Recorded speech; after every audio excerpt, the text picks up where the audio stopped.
السلام علیکم ورحمۃ اللہ وبرکاتہ۔ الحمد للہ الذی لم يتخذ ولدا ولم يكن له شریک فی الملک ولم يكن له ولی من الذل وکبرہ تکبیرا۔ اللہ اکبر کبیرا، الحمد للہ کثیرا، سبحان اللہ بکرۃ واصیلا۔ فاعوذ باللہ السمیع العلیم من الشیطان الرجیم، بسم اللہ الرحمن الرحیم۔ وَلَقَدْ آتَيْنَاكَ سَبْعًا مِّنَ الْمَثَانِي وَالْقُرْآنَ الْعَظِيمِ صدق اللہ العظیم۔ حمد و ستائش اللہ رب العالمین کے لیے ہے۔ ہم سب اللہ کی بڑائی و بزرگی بیان کرتے ہیں۔ وہی ہمارا خالق، مالک اور حاکم ہیں، کریٹر، سسٹینر، لا گیور اور لا میکر وہی ہے۔ اس نے انسانوں کی ہدایت کے لیے اپنے منتخب بندوں کو پیغمبر اور نبی بنا کر روانہ کیا۔ درود و سلام ہو آخری نبی حضرت سیدنا محمد مصطفیٰ صلی اللہ علیہ وسلم پر، جنہیں بینیفیکٹر آف ہیومینٹی، محسن انسانیت اور آخری رسول اور آخری نبی، the ultimate and final messenger بنا کر اللہ تبارک و تعالیٰ نے روانہ فرمایا۔ 14ویں پارے کی ایک سورت ہے سورۃ الحجر۔ اس میں اللہ تبارک و تعالیٰ نے ارشاد فرمایا، وَلَقَدْ آتَيْنَاكَ سَبْعًا مِّنَ الْمَثَانِي وَالْقُرْآنَ الْعَظِيمِ۔ اے نبی صلی اللہ علیہ وسلم، ہم نے آپ کو 7 بار بار پڑھی جانے والی، دہرائی جانے والی 7 آیتیں عطا کی ہیں، اور یہ قرآن عظیم ہم نے آپ کو عطا کیا ہے۔ عبداللہ یوسف علی کا انگلش ٹرانسلیشن قرآن مجید کا پوری دنیا میں سب سے کثرت کے ساتھ پڑھا جاتا ہے۔ انہوں نے اس آیت کا ترجمہ کیا ہے، "And we have bestowed upon you the 7 oftenly repeated verses and the grand Quran." تو مفسرین نے سبعا من المثانی کا جو ترجمہ کیا ہے، oftenly recited verses، repeatedly recited verses کے نام سے کیا ہے۔ سید مودودی علیہ الرحمٰن نے تفہیم القرآن میں اس کا ترجمہ اس انداز سے کیا ہے کہ ہم نے تم کو 7 ایسی آیتیں دے رکھی ہیں جو بار بار دہرائے جانے کے لائق ہیں، اور ہم نے تمہیں قرآن عظیم عطا کیا ہے۔ مفسرین نے ان 7 آیتوں کے معنی بیان کیے ہیں کہ یہ دراصل سورہ فاتحہ، جو قرآن مجید کی سب سے پہلی سورت ہے، اس کی طرف اللہ تبارک و تعالیٰ نے یہاں پر اشارہ کیا ہے۔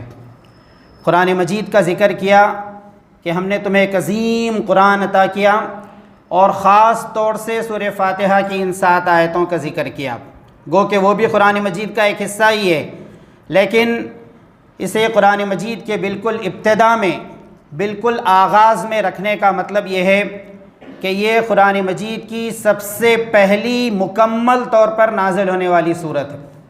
اس سے پہلے سورہ علق کی آیتیں نازل ہوئی تھیں، سورہ مزمل اور سورہ مدثر کی کچھ آیتیں نازل ہوئی تھیں، لیکن ایک کمپلیٹ سورہ جو نبی کریم صلی اللہ علیہ وسلم پر سب سے پہلے نازل ہوا، وہ سورۃ الفاتحہ ہے۔ فاتحہ کے معنی اوپننگ کے ہیں، کسی کتاب کو کھولنا، کسی چیز کی بگننگ یا کمنسمنٹ کے کیے ہیں اس کا ترجمہ مفسرین نے، اور کسی شے، کسی مضمون یا کسی کتاب کا دیباچہ یا پریفیس، آغاز کلام کے معنوں میں اسے استعمال کیا گیا ہے۔ سورہ فاتحہ دراصل ایک دعا ہے جو بندہ اپنے رب سے کرتا ہے، اور اس کے جواب میں اللہ تبارک و تعالیٰ پورا قرآن مجید اس کے سامنے پیش کر دیتے ہیں۔ بندہ یوں دعا کرتا ہے کہ اہدنا الصراط المستقیم، اے اللہ مجھے سیدھا راستہ دکھائیے، مجھے سیدھا راستہ بتائیے۔ اللہ تبارک و تعالیٰ جواب میں اعلان فرماتے ہیں، وَأَنَّ هَذَا صِرَاطِي مُسْتَقِيمًا فَاتَّبِعُوهُ۔ تم نے سیدھے راستے کی دعا کی، صراط مستقیم تم نے مانگا، تو یہ لو قرآن مجید یہ سیدھا راستہ ہے۔ وَأَنَّ هَذَا صِرَاطِي مُسْتَقِيمًا فَاتَّبِعُوهُ، اسی سیدھے راستے کی اتباع کرو، اسی راستے کو فالو کرو۔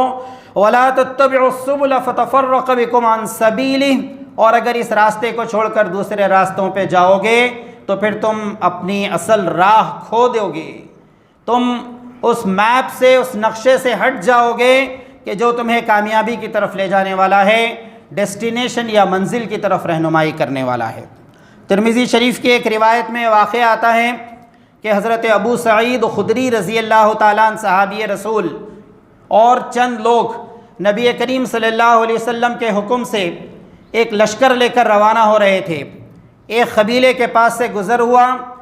عرب کا یہ دستور تھا کہ لوگ مہمان نوازی کرتے اور مہمانوں کی بڑی اچھی خدمت کرتے، خود بھوکے رہتے لیکن مہمانوں کو پیٹ بھر کھلاتے۔ لیکن اس قبیلے کے لوگوں نے مہمان نوازی کرنے سے انکار کر دیا۔ یہ لوگ وہاں سے آگے بڑھ رہے تھے بھوکے اور پیاسے۔ ایسے میں اس قبیلے کے سردار کو ایک بچھو نے کاٹ لیا۔ اس بچھو کے ڈنگ کی وجہ سے اسے بہت خراب اس کی حالت ہوئی۔ انہوں نے علاج کی بہت کوشش کی، ناکام رہے۔ مسلمانوں کا یہ جو قافلہ جا رہا تھا دوڑتے ہوئے پہنچے، اسے رکایا اور کہا کہ تم میں کوئی آدمی ہے جو اس کا علاج کر سکے؟ حضرت ابو سعید خدری رضی اللہ تعالیٰ عنہ نے سورۃ الفاتحہ 7 مرتبہ پڑھ کر دم کیا اس آدمی پر، اور وہ آدمی اس سے بہتر اس علاج سے ٹھیک ہو گیا۔ اس نے بکریوں کا ایک ریوڑ دیا جس میں لگ بھگ 30 بکریاں تھیں۔ نبی کریم صلی اللہ علیہ وسلم کی اجازت سے لوگوں نے ان بکریوں کو اپنے مقصد کے لیے اور اپنی ضروریات کے لیے استعمال کیا۔ نبی کریم صلی اللہ علیہ وسلم نے اسے جائز قرار دیا۔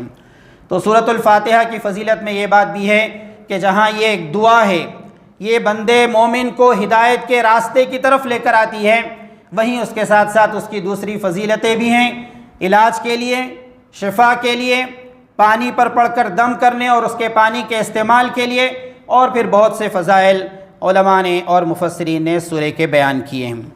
تو بندہ مومن اللہ تبارک و تعالیٰ سے دعا کرتا ہے کہ اللہ مجھے سیدھا راستہ بتائیے، اہدنا الصراط المستقیم، تو اللہ تبارک و تعالیٰ جواب میں پورا قرآن مجید اس کے سامنے رکھ دیتے ہیں کہ وَأَنَّ هَٰذَا صِرَاطِي مُسْتَقِيمًا فَاتَّبِعُوهُ، یہ ہے وہ سیدھا راستہ جس کی تم نے دعا کی تھی، اب آ جاؤ اس راستے پر۔ اور اس راستے پر چلنے کے لیے ہم نے تمہارے اوپر کوئی زبردستی نہیں کی ہے، بجبر اور بائی فورس تم کو اس راستے پر نہیں چلایا جائے گا۔ سورہ دہر میں فرمایا گیا کہ اِنَّا هَدَيْنَاهُ السَّبِيلَ إِمَّا شَاكِرًا وَإِمَّا كَفُورًا۔ قرآن مجید نے راستے کے لیے ایک لفظ استعمال کیا، صراط، صراط مستقیم، اور قرآن مجید میں بڑی کثرت کے ساتھ یہ لفظ استعمال ہوا ہے وَأَنَّ هَٰذَا صِرَاطِي مُسْتَقِيمًا فَاتَّبِعُوهُ، جملہ 38 مرتبہ 38 ٹائم صراط کا لفظ استعمال کیا، اور کہیں پر سبیل کا لفظ استعمال کیا، راستے کے لیے، دا ایکچوئل وے کے لیے سبیل کا لفظ۔ تو سورہ دہر میں فرمایا گیا کہ اِنَّا هَدَيْنَاهُ السَّبِيلَ إِمَّا شَاكِرًا وَإِمَّا كَفُورًا، ہم نے تمہیں راستہ بتا دیا ہے، اب تمہارا یہ کام ہے کہ جو فریڈم آف چوائس تم کو دیا گیا ہے، اختیار کی آزادی تم کو دی گئی ہے، تم اس اختیار کی آزادی کو استعمال کرو، اما شاکروں و اما کفورا، چاہے تو تم شکر گزار بندے بنو اور فرما برداری کے ساتھ اس راستے پر آگے بڑھو، یا پھر یہ کہ تمہیں اس بات کا بھی اختیار ہے کہ چاہے تو تم ناشکری کر کے کفر کی راہ اختیار کرو اور اس راستے سے دور ہٹ جاؤ۔ اللہ تعالیٰ کا یہ کام نہیں ہے کہ وہ طاقت کے زور پر تم کو سیدھے راستے پر لائے، پیغمبروں کا بھی یہ کام نہیں ہے کہ کسی کو زبردستی یا اپنی مرضی سے سیدھے راستے پر، اسلام کے راستے پر لائیں۔ نبی کریم صلی اللہ علیہ وسلم سے بہت صاف اور کلیئر کٹ انداز میں اللہ تبارک و تعالیٰ نے کہا اِنَّكَ لَا تَهْدِي مَنْ أَحْبَبْتَ وَلَٰكِنَّ اللَّهَ يَهْدِي مَن يَشَاءُ، اے نبی صلی اللہ علیہ وسلم آپ جسے چاہیں اسے ہدایت کے راستے پر نہیں لا سکتے، جسے اللہ تعالیٰ چاہے بس وہی ہدایت کے راستے پر آ سکتا ہے۔ اِنَّكَ لَا تَهْدِي مَنْ أَحْبَبْتَ، آپ اپنی مرضی اور خواہش سے، اپنی وش اور ڈیزائر سے کسی کو اس راستے پر نہیں لا سکتے، اللہ تعالیٰ جس کے نصیب میں لکھ دے گا صراط مستقیم بس وہی اس راستے پر آئے۔ سورہ فاتحہ کا جو پہلا حصہ ہے وہ بسم اللہ الرحمن الرحیم کے نام سے شروع ہوتا ہے۔ اسلام یہ تہذیب، یہ کلچر اور یہ عادت سکھاتا ہے اپنے ماننے والوں کو کہ وہ پورے شعور کے ساتھ، فل آف کانشیس اور پورے اخلاص کے ساتھ، فل آف آنیسٹی، یہ اپنے کاموں کا آغاز کرے۔ اور جب بسم اللہ الرحمن الرحیم اللہ کے نام سے جب وہ کسی کام کا آغاز کرے گا تو اس کا پہلا فائدہ یہ ہوگا کہ وہ بہت سے برے کاموں سے بچ جائے گا۔ کام کے شروع میں جب وہ اللہ کا نام لے گا تو کام کرتے وقت بار بار اسے احساس ہوتے رہے گا کہ اس کام کے لیے میں اللہ کا نام لینے کے لیے ایلیجبل ہوں یا نہیں ہوں۔ شراب کا بوتل ہاتھ میں لے گا تو بسم اللہ نہیں کہے گا، سود کھائے گا، اپنے بیوی بچوں کو سود کھلائے گا تو بسم اللہ کہہ کر نہیں کھلائے گا، حرام کام کرے گا تو بسم اللہ کہہ کر نہیں کرے گا، جائیدادیں ہڑپ کر لے گا، پلاٹوں پر قبضے کر لے گا، بہنوں کو ان کی وراثت سے محروم کرے گا تو بسم اللہ کہہ کر نہیں کرے گا۔ تو بسم اللہ کہہ کر کوئی کام کا آغاز سب سے پہلے اسے بار بار یاد دلاتا رہے گا کہ جو کام تم کر رہے ہو وہ صحیح ہے یا نہیں ہے، شرعی طور پر جائز ہے یا نہیں ہے۔ دوسری بات یہ کہ اس کی مینٹالٹی، اس کی ذہنیت صحیح راستے پر کام کرے گی۔ اور تیسرا فائدہ یہ ہوگا کہ خدا کی نصرت، خدا کی مدد، اس کی رحمت شامل حال رہے گی اور شیطان اسے اپنے دام فریب کے اندر، اپنے دھوکے میں مبتلا نہیں کر سکے گا۔ تو بسم اللہ الرحمن الرحیم کے ذریعے سے ہر سورے کا آغاز ہوتا ہے سوائے سورہ توبہ کے۔ بقیہ جتنی صورتیں ہیں 113 صورتیں بسم اللہ الرحمن الرحیم اس کا حصہ ہے اور اس سے اس کا آغاز ہوتا ہے۔ سورہ فاتحہ کے 3 پارٹس مفسرین نے بیان کیے ہیں۔ پہلا حصہ وہ ہے کہ جس میں بندہ اللہ تبارک و تعالیٰ کی تعریف اور حمد بیان کرتا ہے۔ دوسرا حصہ یہ وہ ہے جس میں بندہ اپنے رب سے صراط مستقیم کی دعا کرتا ہے۔ اور تیسرا حصہ وہ ہے جس میں بندہ اللہ تبارک و تعالیٰ سے اس بات کی دعا کرتا ہے کہ وہ مغضوب اور ضالین کے راستے سے اسے بچا لے۔ جب بندہ کہتا ہے الحمدللہ رب العالمین، حمد اور تعریف اللہ رب العالمین کے لیے ہے، صرف حمد کا لفظ استعمال نہیں کیا، الحمد کا لفظ استعمال کیا، ایبسولوٹ پریس، مکمل تعریف، اور ساری تعریف اللہ ہی کے لیے ہے۔ جب اللہ ہی کے لیے ساری تعریف ہے تو پھر جو کچھ کمال دنیا میں پایا جاتا ہے، جو کچھ پرفیکشن دنیا میں پایا جاتا ہے، جو حسن اور بیوٹی دنیا میں پائی جاتی ہے، اور جو کچھ کمالات اور اختیارات، جو کچھ پاورز لوگوں کے ہاتھوں میں پائے جاتے ہیں، یہ سب کے سب اللہ تعالیٰ کی عطا، اس کا ریوارڈ اور اس کی بخشش ہے۔ خود انسانوں کے اندر کوئی کمال نہیں، کسی دیوی دیوتا کا کوئی کمال نہیں، کسی فرشتے کے اندر کوئی ایسی قوت اور طاقت نہیں کہ وہ خود سے اور اپنی مرضی سے کوئی کام کر سکے، بلکہ جو کچھ ہے وہ اللہ تعالیٰ کا عطیہ اور اللہ تبارک و تعالیٰ کا گفٹ ہے۔ جو پرفیکشن، جو بیوٹی، جو کمپلیٹنس اس دنیا کے اندر پایا جاتا ہے وہ سب اللہ تعالیٰ ہی کی طرف سے ہے۔ اسی لیے ہم اعلان کرتے ہیں کہ الحمدللہ رب العالمین، حمد اور تعریف اللہ رب العالمین کے لیے ہے جو سارے عالموں کا رب ہے، رب العالمین، انٹائر یونیورس۔ صرف زمین کا لفظ استعمال نہیں کرتے ہم، اس زمین کی طرح اور زمینیں ہوں گی، ہو سکتا ہے انسانوں کی طرح اور مخلوقات ہوں گی۔ جنات کا ذکر قرآن مجید نے کیا، فرشتوں کا ذکر قرآن مجید نے کیا، اس زمین جیسی اور زمینوں کا ذکر کیا سورہ طلاق میں۔ اللہ الذی خلق 7 سماوات ومن الارض مثلہن، اللہ تعالیٰ نے 7 آسمان بنائے، یہ زمین بنائی، اس زمین جیسی اور زمینیں بنائیں۔ ابھی انسان کو اس کا پورا علم نہیں ہے، ابھی سائنس اور ٹیکنالوجی اور ابھی علم اور ایسٹرونومی یہ بہت پیچھے چل رہے ہیں۔ قرآن ان سب کی رہنمائی کرتا ہے، ان سب سے آگے بڑھ کر انسان کو گائیڈ کرتا ہے۔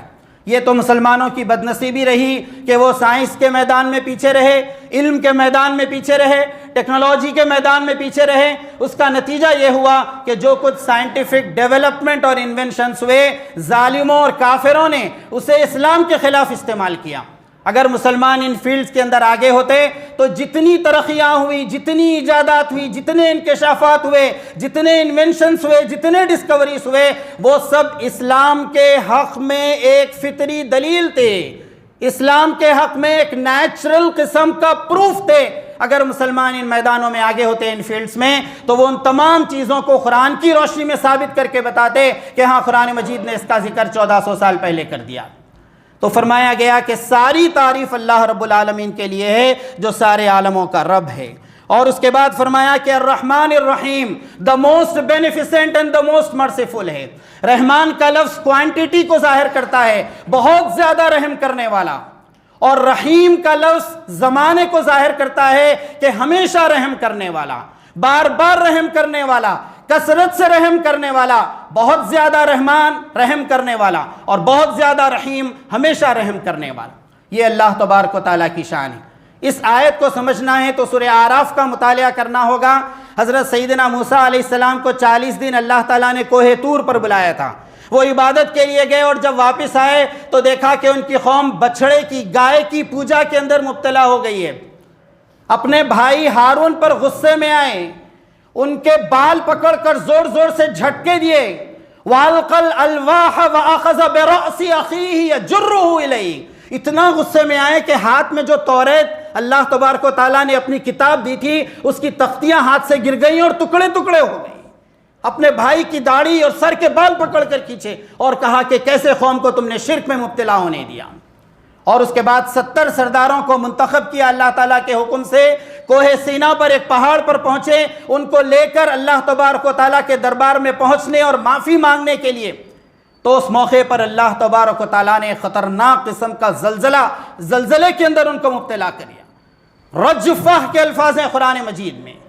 تو حضرت موسیٰ علیہ السلام سجدے میں گر پڑے. اتہلکنا بما فعل السفہاء منا، اے اللہ ہماری قوم کے چند بیوقوفوں نے، سفہاء نے جو کام کیا، کیا اس کی وجہ سے اب ہم پوروں کو ہلاک کر دیں گے؟ ان ہی الا فتنتک، کی تو آزمائش آپ کی طرف سے تھی. تضل بہا من تشاء وتہدی من تشاء، جسے چاہتے ہیں آپ سیدھے راستے کی طرف لاتے ہیں، جسے چاہتے ہیں گمراہ کرتے ہیں. انت ولینا فاغفر لنا وارحمنا وانت خیر الغافرین. بہت جامع کلمہ، بہت پیاری دعا جو بار بار ہمیں صبح سے شام تک کرنا ہے، اور اللہ تعالیٰ کو یہ کلمہ بہت زیادہ پسند ہے. وانت خیر الغافرین، آپ ہی ہمارے ولی ہیں، ہم پر رحم کیجئے، آپ بہترین معاف کرنے والے ہیں. انت ولینا فاغفر لنا وارحمنا وانت خیر الغافرین وانت خیر الراحمین. یہ کلمات اللہ تعالیٰ کو بہت زیادہ پسند. تو اللہ تعالیٰ کو یہ کلمہ پسند آیا جو حضرت موسیٰ علیہ السلام نے ادا کیا تھا، اور اس کے بعد اللہ تعالیٰ کا غصہ ٹھنڈا ہوا، اور اس کے بعد جو آیتیں نازل ہوئی حضرت موسیٰ علیہ السلام پر، اور پھر بعد میں قرآن مجید میں اس کو نقل کیا گیا. قال عذابی اصیب بہ من اشاء ورحمتی وسعت کل شیء. اے موسیٰ، عذاب میں تو میں صرف ان لوگوں کو مبتلا کروں گا جن کے بارے میں فیصلہ کروں گا کہ یہ گناہ میں اتنے آگے بڑھ گئے کہ عذاب کے علاوہ کچھ ان کا مقدر ہی نہیں ہے. لیکن یاد رکھو، ورحمتی وسعت کل شیء، میری رحمت ہر چیز پر چھائی ہوئی ہے. ورحمتی وسعت کل شیء، میری رحمت ہر چیز پر چھائی ہوئی. تو اللہ تعالیٰ رحمان اور رحیم اس معنوں میں ہیں کہ وہ چند لوگ جو گناہ میں آگے بڑھتے چلے جائیں گے، جری اور بے باک ہو جائیں گے، ان پر تو ضرور اللہ کا عذاب آئے گا. شرک کرنے والوں پر تو اللہ کا عذاب آئے گا، اس لیے کہ شرک ناقابل معافی جرم. لیکن اس کے ساتھ ساتھ یہ فرمایا گیا ورحمتی وسعت کل شیء، میری رحمت ہر اس چیز پر چھائی ہوئی ہے. وسعت کل شیء، ہر چیز پر میری رحمت چھائی ہوئی. اس کے بعد یہ پہلا حصہ ختم ہوتا ہے اس آخری آیت سے، جس میں بندہ مومن اس بات کا اعلان اور اقرار کرتا ہے کہ مالک یوم الدین، کہ اللہ تعالیٰ ہی روز جزا کا مالک ہے، owner of the day of judgement ہے، master of the day of resurrection ہے. قیامت کے دن ایبسولوٹ پاور اور اتھارٹی اس کے ہاتھ میں آ جائے گی. دنیا میں جو کچھ تھوڑا بہت اختیار اس نے دیا تھا، ان سب کو جس کے ہاتھ میں پاور اور اتھارٹی دی تھی اللہ تعالیٰ ان سب سے چھین لے گا. یہاں تک کہ پیغمبر جن میں خلیل اللہ ہیں، اللہ کے دوست ابراہیم علیہ السلام، کلیم اللہ موسیٰ علیہ السلام جن سے اللہ نے بات کی تھی، روح اللہ عیسیٰ علیہ السلام، ان سب کو بھی لائن میں ٹھہر جانا پڑے گا. وَجِيءَ بِالنَّبِيِّينَ وَالشُّهَدَاءِ. سورہ زمر پڑھیے 24ویں پارے میں. بہت جلال والے انداز میں اللہ تعالیٰ نے قیامت کے دن کا نقشہ کھینچا. وَأَشْرَقَتِ الْأَرْضُ بِنُورِ رَبِّهَا، زمین اللہ تعالیٰ کے نور سے روشن ہو جائے گی. وَوُضِعَ الْكِتَابُ، اعمال نامے لائے جائیں گے. وَجِيءَ بِالنَّبِيِّينَ، پیغمبروں کو لایا جائے گا. وَالشُّهَدَاء، گواہوں کو لایا جائے گا. اور اس کے بعد تمام فرشتے جو اس یونیورس کا، اس کائنات کا انتظام سنبھالتے ہیں، ان فرشتوں کو بھی لائن میں صف میں آ کر ٹھہر جانا پڑے گا. یہاں تک کہ حضرت جبرائیل علیہ السلام جو مقرب فرشتے ہیں، اللہ تعالیٰ کے دربار میں حاضر رہتے ہیں اور پیغمبروں کے پاس وحی لے کر جاتے ہیں، سب سے اونچا مقام، ان کو بھی اس لائن میں آ کر ٹھہر جانا پڑے گا. یوم یقوم الروح والملائکۃ صفا، ایک لائن کے اندر فرشتے اور روح یعنی جبرائیل علیہ السلام. وجیء بالنبیین، پیغمبر، بات کرنے کا تک اختیار نہیں ہوگا. لا یتکلمون، اس بات کا پرمیشن بھی نہیں ہوگا کہ کوئی اپنی زبان ہلا سکے. اور ایسے وقت میں جب کہ سورج بے نور ہو جائے گا اور پہاڑوں کو روئی کے گالوں کی طرح دھنک دیا جائے گا اور سمندروں کے اندر آگ لگا دی جائے گی اور زمین ایک چٹیل میدان بن جائے گی، ساتوں آسمانوں کو اللہ تعالیٰ اپنے ہاتھ پر لپیٹ دیں گے اور فرشتے اور پیغمبر ایک لائن میں آ کر ٹھہر جائیں گے. اور ایسے وقت میں اللہ تعالیٰ سوال کریں گے. سورہ مومن پڑھیے لمن الملک اليوم، آج کس کی بادشاہت ہے؟ اللہ تعالیٰ سوال کریں گے لمن الملک اليوم، کس کی بادشاہت ہے اور کس کی حکومت ہے؟ للہ الواحد القہار، خود ہی جواب دیا جائے گا اللہ تعالیٰ کی طرف سے، اللہ واحد و قہار کی حکومت ہے۔ تو یہ منظر جو قرآن مجید نے یوم حشر کا، روز محشر کا کھینچا ہے، بندہ مومن دن میں 17 مرتبہ اس بات کا اقرار کرتا ہے۔ صرف فرض نمازیں بھی اگر کوئی آدمی پڑھتا ہے تو 17 رکعتیں سورہ فاتحہ کے بغیر مکمل نہیں ہوتی۔ وہ اعلان کرتا ہے مالک یوم الدین، کہ آخرت کے دن کا مالک، ایبسولیوٹ اونر، ایبسولیوٹ اتھارٹیرین صرف اور صرف اللہ تبارک و تعالی۔ اس کے بعد سورہ فاتحہ کا آخری حصہ کہ جس میں بندہ مومن صراط مستقیم کو اپنے لیے مانگتا ہے کہ اللہ مجھے سیدھے راستے پر چلائیے، صراط الذین انعمت علیہم، اس راستے پر چلائیے جن پر چلنے والوں پر تو نے خوب ریوارڈ کیا ہے، خوب انعامات کیے ہیں۔ سورہ انعام میں فرمایا گیا کہ اللہ تبارک و تعالیٰ نے نعمتوں کی بارش کی ہے، اور پھر یہ بات بیان کی گئی اولئک الذین انعم اللہ علیہم من النبیین والصدیقین والشہداء والصالحین وحسن اولئک رفیقا۔ سورہ نساء کی آیت نمبر 69 میں فرمایا گیا اولئک الذین انعم اللہ، کن لوگوں پر اللہ کا انعام ہوا؟ نبیین پر، صدیقین پر، شہداء پر اور صالحین پر، اللہ تبارک و تعالیٰ کا انعام۔ اور پھر بندہ مومن آخری میں یہ بات کہتا ہے کہ اللہ مجھے ان لوگوں کے راستے پر مت چلائیے جن پر تیرا غضب نازل ہوا، غیر المغضوب علیہم ولا الضالین، ان کے راستے پر نہیں جن پر تیرا غضب نازل ہوا، اور ان کے راستے پر بھی نہیں جو گمراہ ہو گئے۔ مفسرین نے مغضوب کے معنی لیے ہیں یہودی، جن میں قرآن مجید میں بار بار ذکر کیا گیا کہ اللہ تعالیٰ کا غضب ان پر نازل ہوا، اور ان کا سب سے بڑا جرم یہ تھا کہ انہوں نے اللہ کی ذات کا مذاق اڑایا، نعوذ باللہ، پیغمبروں کا مذاق اڑایا، پیغمبروں کو قتل کیا۔ قرآن مجید کی آیت نازل ہوئی من ذا الذی یقرض اللہ قرضا حسنا، کون ہے جو اللہ تعالیٰ کو بہترین قرض دے؟ تو بعض یہودی مذاق اڑانے لگے، نعوذ باللہ اللہ تعالیٰ مخروض ہو گیا ہے، بندوں سے قرض مانگ رہا ہے۔ وقالت الیہود ید اللہ مغلولہ، ایک اور مقام پر قرآن مجید نے کہا یہودی کہتے ہیں اللہ تعالیٰ کے ہاتھ بندھے ہوئے ہیں، نعوذ باللہ۔ اللہ کی شان میں گستاخی، پیغمبروں کو قتل کرنا، حلال چیزوں کو حرام کر لینا، حرام چیز جیسے سود کو جائز قرار دینا۔ 4000 سال کی ان کی تاریخ ہے سود خواری کی، اور آج بھی پوری دنیا میں سود کھانے کے اندر وہ سب سے زیادہ مبتلا ہے۔ جائیدادوں پر قبضہ کرنے، اور فلسطین جو ان کے لیے ریفیوجی لینڈ تھا اس پر قبضہ کر کے وہاں کے لوگوں پر ظلم کرنے میں وہ اپنی ایک بڑی تاریخ رکھتے ہیں۔ ایڈولف ہٹلر نے یہودیوں کا بڑے پیمانے پر قتل کرایا تھا اور چند یہودیوں کو زندہ چھوڑ دیا۔ لوگوں نے پوچھا کہ چند کو کیوں زندہ چھوڑا آپ نے؟ تو اس نے جواب دیا کہ بعد والے لوگوں کو یہودیوں کی حرکتوں سے معلوم ہو کہ میں نے ان کو کیوں قتل کیا اتنے بڑے پیمانے پر۔ غیر المغضوب علیہم، اے اللہ ہمیں ان یہودیوں کے راستے پر مت چلا جو آپ کے غضب کے مستحق ہوئے۔ دین کو انہوں نے مشکل بنا لیا، اتنا مشکل بنا لیا کہ اس پر عمل نہیں کر سکے، اور پھر اس کے بعد نافرمانیوں کے دروازے کھولتے چلے۔ اور ضالین یعنی کرسچنس اور عیسائی جو گمراہ ہو گئے، انہوں نے دین میں گنجائشیں نکالنا شروع کی، آسانیاں تلاش کرتے گئے، یہاں تک کہ اتنا آسان بنا لیا کہ ہفتے بھر گناہ کرتے رہو اور اتوار کے دن فادر کے سامنے جا کر گناہ کا اقرار کر لو، بس پورے گناہ معاف ہو گئے تمہارے۔ یسوع مسیح کا خون گناہوں کا کفارہ ہے، آٹو پر لکھا ہوا دیکھتے ہیں آپ، بسوں پر لکھ کر لگا دیتے ہیں، چرچ کے باہر لکھتے ہیں یسوع مسیح کا خون خدا تمہارے گناہوں کا کفارہ ہے۔ قرآن مجید کہتا ہے خون ہوا ہی نہیں ہے، وما قتلوا، وہ قتل نہیں کیے گئے، وما صلبوا، پھانسی پر بھی نہیں لٹکائے گئے، ولکن شبہ لہم، تم ان کی حالت کے بارے میں شکوک اور شبہات کے اندر مبتلا ہو گئے، بل رفعہ اللہ الیہ، اللہ تعالیٰ نے ان کو آسمان پر اٹھا لیا۔